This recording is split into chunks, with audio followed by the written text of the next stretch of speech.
Episode 13. Nandini कहाँ हो? बस आ गई, पीछे देखो। विधि अपने कान से मोबाइल हटाकर पीछे पलटी तो नंदिनी मुस्कुराते हुए उसी की तरफ आ रही थी।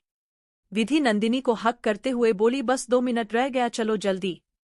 दोनों मीटिंग में आकर बैठ गई। सारे लोग आ चुके थे, सब बेसब्री से टेंडर के रिजल्ट का इंतजार रहे। विधि अपने मन में उठ रहे कौतूहल को शांत करने के लिए नंदिनी से पूछी, तुम्हें क्या लग रहा है, ये टेंडर किसे मिलेगा? नंदिनी विधि के हाथ पर अपना हाथ रखते हुए मुस्कुराई। किसे क्या विधि? ये हमें मिलेगा, क्योंकि हमारा डिजाइन भी बेस्ट था और प्राइस भी। बहुत रिसर्च करने के बाद हमने इसे कोड किया, इसलिए बेफिक्र रहो। तुम्हें इतना यकीन है तो फिर मुझे भी यकीन करना ही पड़ेगा। नंदिनी मुस्कुराते हुए बोली, बिल्कुल। तभी मिस्टर वर्मा फाइल के साथ अंदर आए। Good morning everyone. जानता हूँ आप लोग आज के रिजल्ट के लिए उत्साहित है। सबसे पहले तो मैं आप लोगों का धन्यवाद करना चाहूंगा, जो आप लोगों ने अपना इतना सारा टाइम इसके रिसर्च पर लगाया और इतना सारा पेशेंस दिखाया। अब मैं आप लोगों को ज़्यादा इंतजार नहीं करवाना चाहता। इस बार पहली बार ऐसा कुछ हुआ है जो हैरान करने वाला रहा। दो कंपनी ने एक साथ एक ही प्राइस कोट किया और दोनों के डिजाइन भी करीब करीब एक जैसे थे। इसलिए काफी मशक्कत के बाद हमने डिसाइड किया है ये टेंडर एक कंपनी को न देकर दोनों कंपनी को सम्मिलित रूप से दिया जाए। वैसे भी हमारे पास वक्त की कमी है और ऐसे में यदि ये दोनों कंपनियां एक साथ काम करेगी तो हमारा प्रोजेक्ट वक्त से पहले खत्म हो जाएगा। तो अब नाम जानने की बारी है कि वो दो कंपनियां कौन सी है। तो पहली कंपनी है S&V आर्किटेक्ट। सबका ध्यान नंदिनी और विधि की तरफ चला गया। नंदिनी खुशी से खड़ी होते हुए मिस्टर वर्मा से हाथ मिलते हुए बोली, thank you mister Verma. Mrs Dikshit, thank you किस बात के लिए? आप यह डिजर्व करती थी नए प्रोजेक्ट के लिए, इसलिए कंग्रेचुलेशन। और हमें पूरा विश्वास है कि आप हर बार की तरह अपना काम वक्त से पहले पूरा कर लेंगी। जी मिस्टर वर्मा, यही तो हमारी स्पेशलिटी है कि हम हमेशा वक्त पर अपना काम खत्म करते हैं। जी ये हम सब जानते हैं। मिस्टर वर्मा मुस्कुरा पड़े। अब दूसरी कंपनी की बारी। ये कंपनी विदेशी फर्म की कंपनी है, पहली बार इंडिया में काम करने जा रही है और उस कंपनी का नाम है LVD इंटीरियर एंड आर्किटेक्ट। सबका ध्यान नंदिनी के बगल वाले चेयर की तरफ मुड़ गया। Congratulation Praveen Gupta. Thank you sir. Mister Verma अपने मैनेजर को इशारा करते हुए बोले, कॉन्ट्रैक्ट पेपर। मैनेजर कॉन्ट्रैक्ट का पेपर नंदिनी और प्रवीण के सामने रख दिया। मिस्टर वर्मा मुस्कुराते हुए बोले, मिसेस दीक्षित, आपको इनके साथ काम करने में कोई दिक्कत तो नहीं है ना? यदि आप अपने पार्टनर से कुछ पूछना चाहती है तो बेशक पूछ सकती है। मिस्टर वर्मा की बात सुनकर नंदिनी अपना सर हिलाते हुए प्रवीण की तरफ देखी, फिर उससे हाथ मिलते हुए बातें करने लगी। डर कुछ मिनट के बाद वो मिस्टर वर्मा की तरफ देखते हुए बोली, मुझे कोई दिक्कत नहीं है इनके साथ काम करने में। इनफैक्ट मुझे लग रहा है यदि हम साथ में काम करेंगे तो वक्त से पहले हम आपके प्रोजेक्ट को पूरा कर देंगे। गुड मिसेस दीक्षित, ये तो बहुत अच्छा होगा। फिर तो अगले मानसून में मुंबई की जनता को परेशानी का सामना नहीं करना पड़ेगा। अब आप दोनों पेपर पर साइन करके काम की शुरुआत कर सकती है। बिल्कुल। नंदिनी विधि की तरफ देखी। विधि अपनी पलकें झपकाते हुए उसे अपनी सहमति दी। नंदिनी हल्के से मुस्कुराई और पेन उठाकर कॉन्ट्रैक्ट पेपर पर साइन कर दी। नंदिनी के साइन करते ही मैनेजर वो पेपर प्रवीण के आगे रखते हुए बोला, सर आप भी इस पर साइन कर दीजिए। प्रवीण सबसे क्षमा मांगते हुए बोला, उसके लिए आप लोगों को कुछ देर इंतजार करना पड़ेगा। प्रवीण की बात सुनकर सब हैरानी से उसकी तरफ देखने लगा। प्रवीण मिस्टर वर्मा की तरफ देखते हुए बोला, एक्चुअली ये फर्म में देखता जरूर हूँ लेकिन इसके ऑनर कोई और है और वो बस पहुंचने ही वाले हैं, ट्रैफिक के कारण लेट हो गए हैं। तभी उसका मोबाइल बज उठाए। वो एक्सक्यूज मी कहते हुए मोबाइल को कान से लगा लिया। कुछ ही सेकंड के बाद कॉल डिस्कनेक्ट करते हुए प्रवीण वापस सबके बीच आते हुए हल्के से स्माइल करते हुए बोला, वो आ गए। और तभी कॉन्फ्रेंस हॉल का दरवाजा खुला और सबकी नजर दरवाजे की तरफ घूम गई। एक हैंडसम सा आदमी कॉन्फ्रेंस हॉल में एंट्री किया, जिसे देखते ही प्रवीण मुस्कुराते हुए आगे बढ़कर उससे हाथ मिलाते हुए बोला, हमें टेंडर मिल गया सर। वो हल्के से मुस्कुराया और मिस्टर वर्मा की तरफ अपना हाथ करते हुए बोला, हेलो मिस्टर वर्मा। उस आदमी को नंदिनी विधि के चेहरे का रंग उड़ा चुका था। दोनों हैरानी से एक दूसरे को देखी। Doubt doubt doubt doubt. Nandini अविश्वास से बोली, ये यहाँ क्या कर रहा है विधि? तभी प्रवीण ने मिस्टर वर्मा से कहा, ये है इस कंपनी के ओनर मिस्टर आदित्य। आदित्य को देखते ही नंदिनी का खून खौल उठा था। इतने सालों बाद आज फिर से दोनों आमने सामने खड़े थे। प्रवीण आदित्य की तरफ फाइल बयाते हुए बोला, प्लीज सर, यहाँ साइन कर दीजिए। ये कॉन्ट्रैक्ट हमें S&V आर्किटेक्ट के साथ करना है। आदित्य साइन करने से पहले नंदिनी की तरफ देखा, जिसके चेहरे पर हैरानी और गुस्सा दोनों था। नंदिनी उसके सामने से फाइल खींचने के लिए अपना हाथ बयाने ही वाली थी कि विधि उसका हाथ पकड़ ली। पागल हो गई हो क्या? ये क्या करने जा रही हो? नंदिनी गुस्से से बोली, तुम्हें दिख नहीं रहा? सब दिख रहा है नंदिनी, लेकिन तुम थोड़ा दिमाग से काम लो। अभी वक्त नहीं है ये सब करने का। यदि अभी तुम कुछ ऐसा वैसा करोगी तो लोग सवाल करेंगे और तुम ही बताओ, उनके सवाल का क्या जवाब दोगी? तुम ऑलरेडी साइन कर चुकी हो, तो तुम क्या चाहती हो मैं उस इंसान के साथ काम करूं जिसे मैं एक पल भी बर्दाश्त नहीं कर सकती? क्या तुम भूल गई हो इसने क्या किया था? विधि धीरे से बाय, नहीं मैं कुछ भी नहीं भूली, लेकिन अभी वक्त नहीं है उन सब बातों का। डाउट अभी जो हो रहा है होने दो, हम कोई न कोई सोल्यूशन भी ढूंढ लेंगे। अभी रिएक्ट मत करो, बस शांत रहो, ऐसे दिखाओ कि हम उसे जानते नहीं। नंदिनी चाहकर कर भी कुछ नहीं बोल पाई। आदित्य के फाइल पर साइन करते ही सब नंदिनी और आदित्य को साथ में बधाई देने लगे। नंदिनी झूठ का मुस्कुराते हुए अपना फाइल और पर्स लेते हुए विधि के साथ हॉल से बाहर निकल। नंदिनी और विधि पार्किंग में अपने कार का इंतजार कर रही थी। तब ही आदित्य की नजर उन दोनों पर पड़ी। वो प्रवीण को कार में बैठने के लिए बोलकर खुद नंदिनी और सोनाली के पास आ गया। आदित्य नंदिनी को देखते हुए बोला, हेलो सोनाली। नंदिनी गुस्से से आदित्य को देखी। नंदिनी को चुप देखकर आदित्य विधि की तरफ देखते हुए बोला, हेलो विधि, कैसी हो? कैसी भी रहूं तुमसे मतलब, तुम यहाँ क्या कर रहे हो? तुमने ये जानबूझकर किया है ना? आदित्य हैरानी से बोला, कैसी बातें कर रही हो विधि? लगता है अभी तक तुम दोनों मुझसे नाराज हो। इतने सालों में दुनिया इतनी बदल गई लेकिन तुम दोनों वही खड़ी हो।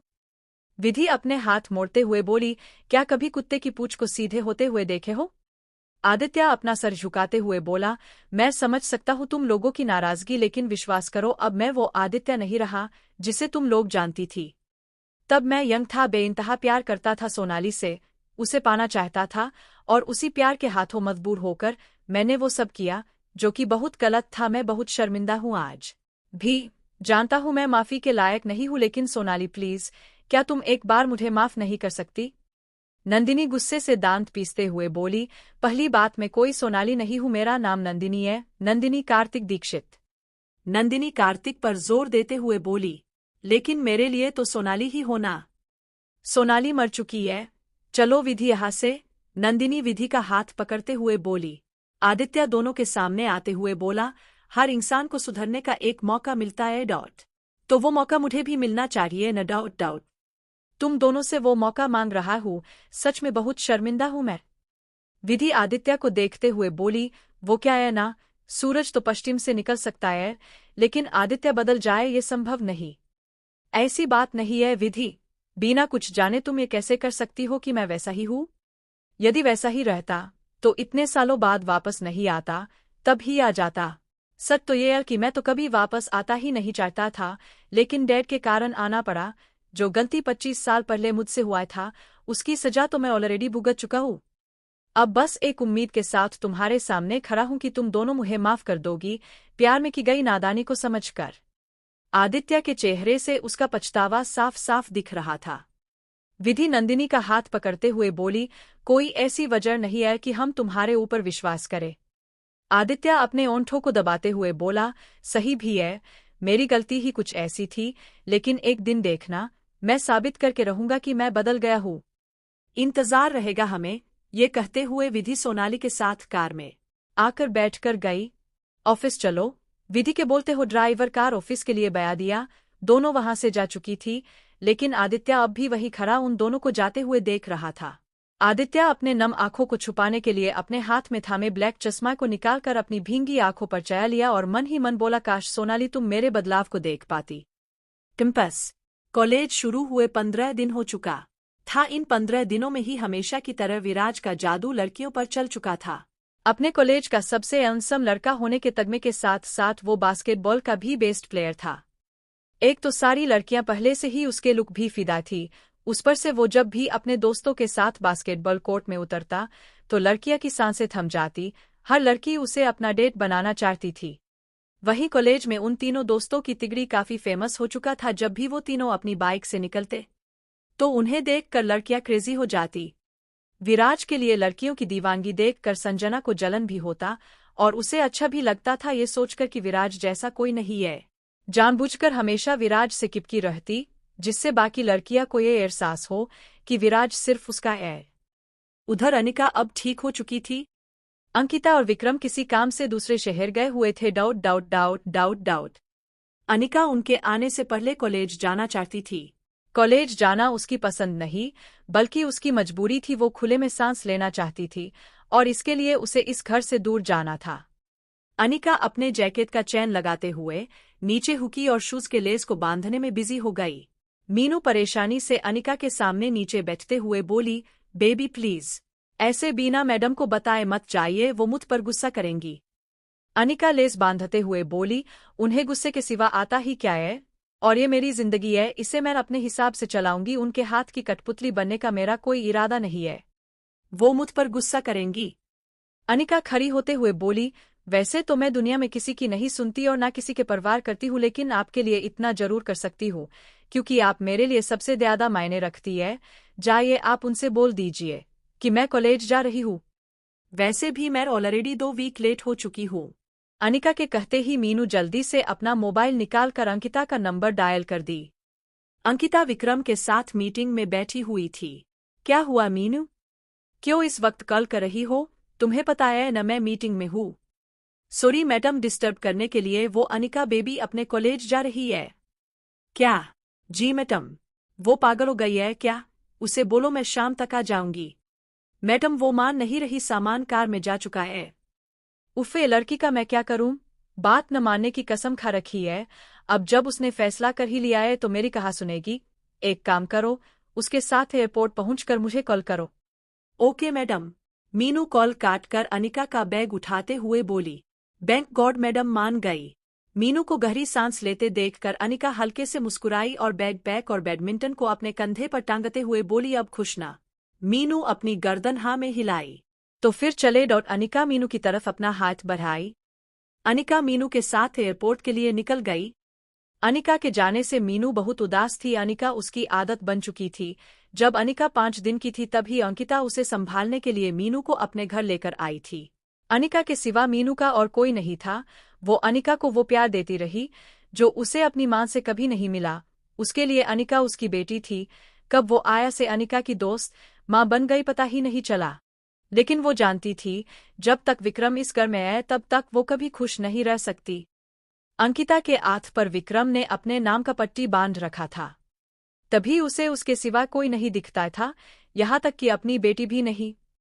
मीनू चाहती कि अनिका की जिंदगी में भी कोई ऐसा इंसान आए जो उसे उसके अकेलेपन से निकालकर उसे इतना प्यार दे कि वो अपने अंदर पल रहे नफरत को उखाड़ कर कहीं दूर फेंक दे, वो जीना सीख जाए। लेकिन विक्रम के होते ये संभव नहीं था, इसलिए वो अनिका की खुशी के लिए उसका दूर जाना भी मंजूर कर ली। एयरपोर्ट पर उतरने के बाद अनिका मीनू के गले से लगते हुए बोली, मैड, आपको बहुत मिस करूंगी। मीनू की आंखें छलक आई। वो अनिका के गाल को छूते हुए बोली, मैं भी, बस अपना ख्याल रखिएगा और मुझे फोन करते रहिएगा, मुझे आपकी फिक्र रहेगी। अनिका के चेहरे पर मायूसी छा गई। हाँ जानती हूँ, दुनिया में बस एक आप ही तो है जिसे मेरी फिक्र है, बाकी के लिए यो मेरा होना ना होना बराबर है। मीनू अनिका को कंधे से पकड़ते हुए बोली, ऐसा नहीं है बेबी अंकिता मैडम। अनिका गुस्से से बीच में ही मीनू को टोकते हुए बोली, प्लीज आप उनका नाम लेकर मेरा मूड मत खराब कीजिए। मीनू चुप हो गई। अनिका मीनू के गले लगते हुए बोली, फ्लाइट का टाइम हो गया, अब जाऊं मैं? मीनू हल्के से मुस्कुराते हुए बोली, जाइए और अपनी जिंदगी अपने हिसाब से जी लीजिएगा, ये मौका बार बार नहीं मिलेगा। अनिका एक बार फिर से मीनू को साइड हक करते हुए बाय बोलकर एयरपोर्ट के अंदर चली गई। अनिका के अंदर जाने के बाद मीनू भी भारी मन से कार में आकर बैठ गई। अनिका जब बिट्स एयरपोर्ट पर पहुंची तो एयर होस्टेस अनिका को बताई कि यूनिवर्सिटी की बस लगी है जो स्टूडेंट्स के लिए होती है। अनिका अपने सामान के साथ बस में आई और आगे का खाली सीट देखकर उस पर बैठ गई। बस खुलने में अभी कुछ वक्त था क्योंकि कुछ स्टूडेंट कॉलेज की तरफ से 2 दिन के एजुकेशन टूर पर बाहर गए हुए थे। उनके आने के बाद ही बस यूनिवर्सिटी के लिए निकलेगी। अनिका अकेले बोर हो रही थी, इसलिए अपने बैग से स्पोर्ट मैगजीन निकाल कर पढ़ने लगी। करीब 15 मिनट के बाद वो सारे स्टूडेंट आ गए जिन्हें वापस जाना था। प्रथम भी अपने दोस्तों के साथ बस में चढ़ा, तभी उसकी नज़र अनिका पर पड़ी। अनिका को देखते ही वो उसे देखता ही रह गया। प्रथम को स्टील देखकर मिहिर उसे हिलाते हुए बोला, भूत भूत को देख लिया क्या, जो आगे बढ़ नहीं रहे। प्रथम अनिका को निहारते हुए बोला, भूत तो नहीं, लेकिन एक खूबसूरत परी को जरूर देख लिया। क्या बोल रहा है, कहा है परी, मुझे भी देखना है। मिहिर प्रथम के कंधे के ऊपर से अनिका की तरफ झांकते हुए बोला, ओ सही में यार, ये तो बहुत खूबसूरत है, लेकिन ये है कौन? हमारे साथ तो नहीं थी, मिहिर बोला। लगता है नई स्टूडेंट है, प्रथम खोया हुआ बोला। जहां प्रथम अपने दोस्तों के साथ अनिका के बारे में बात कर रहा था, वही अनिका इस सब से बेखबर अपने मैगजीन में खोई हुई थी। प्रथम मिहिर की तरफ देखते हुए बोला, तुम सब पीछे जाकर बैठो, मैं तो इसके साथ ही बैठकर जाऊंगा। सब मुंह बनाते हुए ओके बोलकर पीछे चले गए। प्रथम अनिका के सीट के पास आते हुए बोला, हेलो। प्रथम की आवाज सुनकर अनिका अपने चेहरे पर बिना कोई भाव लाए उसकी तरफ देखी। प्रथम मुस्कुराते हुए बोला, हेलो, आई एम प्रथम। अनिका कोई रिएक्शन नहीं दी। वो अनिका के बगल वाले सीट की तरफ इशारा करते हुए बोला, तुम माइंड तो नहीं करोगी ना यदि मैं यहाँ बैठ जाऊं तो? अनिका बेरुखी से बोली, मैं माइंड करूंगी। अनिका का जवाब सुनकर प्रथम का मुंह खुला ही रह गया। आज तक उसे खुद पर इतना गुमान था कि लड़कियां उसके आगे पीछे घूमती है, और आज जब वो किसी के करीब आना चाहता है तो वो उसे इतने रूखे से मना कर गई। वो हल्के से अपने कंधे को उतकाते हुए बोला, ओके एंजो से। अनिका न तो कोई जवाब दी और ना उसके तरफ देखी, वो अपने मैगजीन में लगी रही। प्रथम मुंह लटकाए वापस अपने दोस्तों के पास आ गया। मिहिर अनिका की तरफ झांकते हुए बोला, तुम तो उस नई स्टूडेंट के साथ बैठने वाले थे ना? प्रथम मुंह लटकाए बोला, हाय। लेकिन पता नहीं वो खुद को क्या समझती है, इतनी बदतमीज है कि क्या कहूँ। मैंने उससे पूछा क्या मैं उसके साथ बैठूंगा तो क्या वो माइंड करेगी? पता है वो क्या बोली? सब एक साथ बोल पड़े क्या? वो इतनी रुडली से बोली कि वो माइंड करेगी। मिहिर आश्चर्य करते हुए बोला, सच में? करती है। हाँ खूबसूरत है, लेकिन इतना घमंड भी अच्छी बात नहीं है। पता नहीं खुद को क्या समझती है। डायरी